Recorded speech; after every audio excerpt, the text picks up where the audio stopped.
এখন আমরা জানবো পরাবৃত্তের উপকেন্দ্রিক লম্ব সম্পর্কে। পরাবৃত্তের উপকেন্দ্রিক লম্ব বা latus rectum of a parabola. তো এর আগে আমরা পরাবৃত্তের শীর্ষ, উপকেন্দ্র, অক্ষের সমীকরণ, দ্বিকাক্ষের সমীকরণ ইত্যাদি জেনেছি। এখন এর উপকেন্দ্রিক লম্ব সম্পর্কে আমরা জানব। তো পরাবৃত্তের উপকেন্দ্রিক লম্ব কোনটি? তো পরাবৃত্তের সাধারণ চিত্রটি যদি আমরা মনে করে দেখি, এরকম এই হচ্ছে পরাবৃত্ত। তো এই হচ্ছে এর উপকেন্দ্র, এই হচ্ছে এর শীর্ষ এবং এই হচ্ছে এর দ্বিকাক্ষ। উপকেন্দ্রিক লম্ব হচ্ছে এই উপকেন্দ্রের উপর অক্ষের সাথে লম্ব রেখা, অর্থাৎ এমন একটি রেখা যা এই অক্ষরেখার উপর লম্ব বা দ্বিকাক্ষের সমান্তরাল এবং এটি উপকেন্দ্র দিয়ে যায়, সেটি হচ্ছে আমাদের উপকেন্দ্রিক লম্ব 90 ডিগ্রি এখানে। সো এই উপকেন্দ্রিক লম্বের সমীকরণ, আমরা দেখব। তো আমাদেরকে সাধারণত বিভিন্ন প্রকার পরাবৃত্তের সমীকরণ দিয়ে উপকেন্দ্রিক লম্বের সমীকরণ কি জানতে চাইতে পারে। তো এক্ষেত্রে উপকেন্দ্রিক লম্বের সমীকরণটা অনেকটা দ্বিকাক্ষের সমীকরণের মতোই, কিন্তু দ্বিকাক্ষের সমীকরণে যেখানে x - a ছিল, এক্ষেত্রে আমাদের সেই উপকেন্দ্রিক লম্বের সমীকরণ হবে x a। কারণ দেখো, এখানে দ্বিকাক্ষ হচ্ছে এই কেন্দ্র থেকে বা ওই শীর্ষ থেকে আমাদের x অক্ষের বাম দিকে যাচ্ছে, অর্থাৎ ঋণাত্মক দিকে যাচ্ছে, তাই এটা হচ্ছে -a, কিন্তু এটি কেন্দ্র থেকে ডান দিকে যাচ্ছে। সুতরাং এখানে আমাদের যে বিন্দুটি পাওয়া যাবে সেটা হচ্ছে a,0।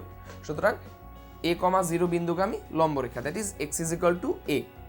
একইভাবে আমরা এখানে পাবো y a, হচ্ছে আমাদের পরাবৃত্তের উপকেন্দ্রিক লম্বের সমীকরণ। সো এখানে আমরা পাবো y না, এখানে y হবে না, যেহেতু আমাদের y এর উপরে স্কোয়ার আছে, সুতরাং আমাদের উপকেন্দ্রিক লম্বটি এর ক্ষেত্রে x হবে এবং x আলফা প্লাস a, অর্থাৎ আগের মতোই দ্বিকাক্ষের সমীকরণে আমরা আলফা মাইনাস a লিখেছিলাম, কিন্তু উপকেন্দ্রিক লম্বের সমীকরণে আমরা আলফা প্লাস a লিখছি। এবং একইভাবে এখানে আমরা পাবো y বিটা প্লাস a। সুতরাং আমরা একটু আগে যে দ্বিকাক্ষের সমীকরণ সম্পর্কে জেনে এসেছি, এই উপকেন্দ্রিক লম্বের সমীকরণ একই রকম, শুধুমাত্র -a এর স্থলে আমরা প্লাসে হবে। তো আমরা তো জেনে গেলাম এর উপকেন্দ্রিক লম্বের সমীকরণ। তো উপকেন্দ্রিক লম্বের দৈর্ঘ্যটা কি? তো উপকেন্দ্রিক লম্বের দৈর্ঘ্যটা খুব সহজ, এটি সব ক্ষেত্রেই সমান, অর্থাৎ 4a। অর্থাৎ আমাদের যে এই a এর প্রত্যেক সমীকরণে a রয়েছে, a এর 4 গুণ বা এই অংশটুকু পুরোটাই আমাদের উপকেন্দ্রিক লম্ব সম্পর্কে জানায়। সুতরাং 4a, এখানেও দৈর্ঘ্য 4a। খেয়াল করো, আমি এখানে পরম মান চিহ্ন বা মডুলাস চিহ্ন দিচ্ছি।